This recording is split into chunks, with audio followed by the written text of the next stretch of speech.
SCP-1086 Object Class Euclid Special Containment Procedures.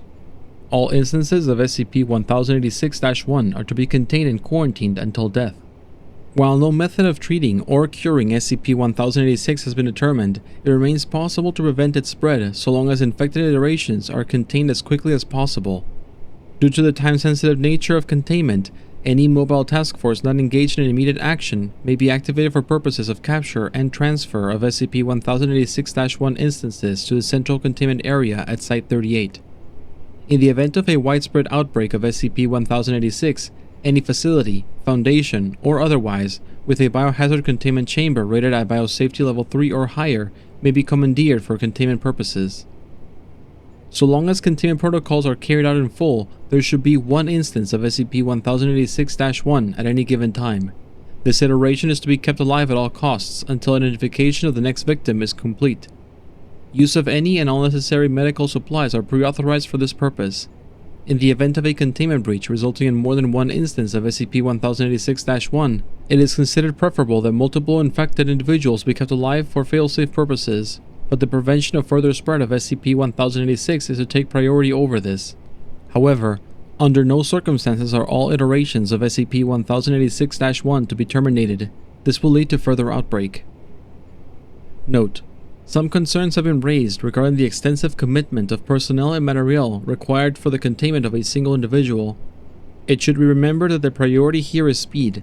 SCP-1086-1 instances become contagious within 6 hours of initial infection, giving 25 hours total of advance warning to stop a potential epidemic. Additionally, containment may require seizing control of a specialized biocontainment lab in complete secrecy before administering amnestics to dozens or hundreds of witnesses. Budgetary concerns are secondary. Dr. Redacted. Head Researcher, SCP-1086. Description: SCP-1086 is an immunosuppressive disorder principally brought on by infection with a hereto undiscovered species of bacteria. Infected individuals are designated SCP-1086-1. The disease has two primary effects on the human body. First, the disease causes the body to reroute 90% of its leukocytes to a single location in the mediastinal lymph node, forming translucent gelatinous mass identified as SCP-1086-2. During the formation of this mass, white blood cells are converted into a mass of closely interconnected neurons, glial cells, synapses, and circulatory tissue. The final mass will be composed principally of these cells and the bacteria responsible for transmitting SCP-1086, making SCP-1086-2 especially dangerous. The bacteria responsible for SCP-1086 has shown a total immunity to bacteriostatic antibiotic agents, and a near total immunity to bacteritic antibiotic agents. In those cases in which bacteritic treatments are effective, the bacteria's rapid rate of reproduction effectively nullifies the treatment's effect. Second, due to the sudden near total suppression of the body's immune system, infected individuals will develop multiple opportunistic infections, leading to the victim's rapid death.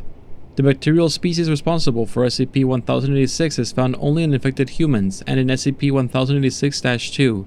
It has not been located in any other environment or species. SCP-1086-2 is produced by affected individuals during the course of the disease, and is one of the principal vectors for transmission of SCP-1086. A marked difference between SCP-1086 contamination and other immunosuppressive syndromes is the pattern displayed by the opportunistic infections that ultimately result in the patient's deaths. While other immune-suppressing disorders result in a wide variety of different infections, SCP-1086-1 iterations consistently contract infections in a particular pattern detailed below. The course of SCP-1086 is included in Addendum 1086-1. Addendum 1086-1 SCP-1086 Infection Pattern. Stage 1. Initial infection, either through contact with bacteria or through death of prior instance of SCP-1086-1.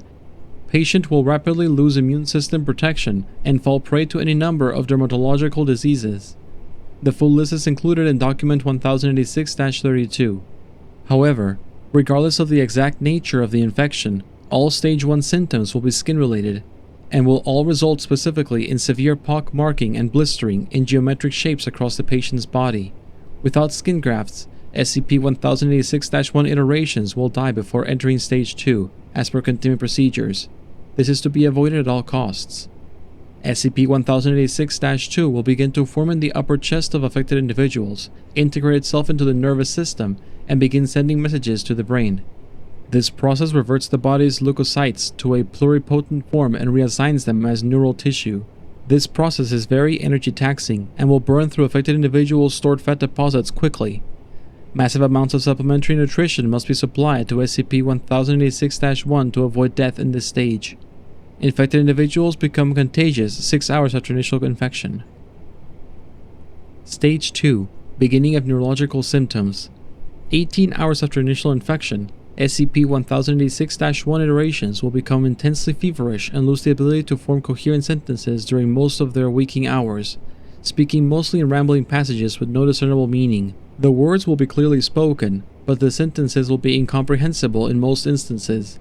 The only consistency in this stage is the insistence on the part of affected individuals that they are lost, without any further explanation. Most patients will likewise contract conjunctivitis during this stage, though all other symptoms will be neurological in nature. SCP-1086-2 will begin sending increasingly complex signals to the brain, which affected individuals will perceive as droning music and mumbling voices. It is believed that the utterances from SCP-1086-1 are attempts to process or describe these sounds. The subject's brain and SCP-1086-2 will battle for control over infected subjects' bodies, with the brain invariably losing. Stage 3. Total takeover by SCP-1086-2. 48 hours after initial infection, cerebral tissue in affected individuals will begin to decay to an unusable extent, giving SCP-1086-2 increased control over affected individuals' bodies, particularly the speech centers of the brain. During this time, SCP-1086-1 iterations will begin uttering a name and a series of numbers. These numbers can be processed into rough coordinates describing a location somewhere on Earth. These messages will be interpreted with hysterical periods of unintelligible babbling, believed to be attempts on the part of SCP-1086-2 to request assistance. Individuals will repeat these phrases for 1 hour, at which point SCP-1086-1 will go into convulsions and expel SCP-1086-2 orally. All personnel nearby must wear Biohazard Level 4 blue suits during Stage 3. Any violation will result in quarantine as a new iteration of SCP-1086-1, as infection is almost certain without total isolation from the contaminated environment. Infected individuals will enter a comatose state and die within 6 hours after expulsion. 12 hours after the death of one SCP-1086-1 iteration, the individual named during Stage 3 will spontaneously contract SCP-1086 and become symptomatic. All Foundation task forces within range of the designated location are to converge on the area, locate the named individual, and deliver him to, in order of preference depending on the amount of time required to capture the individual, Site 38, any Foundation location equipped with biohazardous containment facilities, or any civilian facility with equivalent specifications. Task forces involved in such operations are authorized to use whatever means necessary to commandeer such facilities, then call for Foundation reinforcements. Containment of named specimens is paramount. Addendum 1086-2 Discovery and Concealment Record. On July 8, 1994, over 200 small gelatinous masses fell into the town of Oakville, Washington, USA. These were found to be the initial iterations of SCP-1086-2. Redacted. Individuals were infected with SCP-1086. Foundation personnel surrounded and quarantined the town and were successful in capturing all contaminated individuals. While the use of amnestic agents allowed for the suppression of news of the event reoccurred 5 more times over the next days.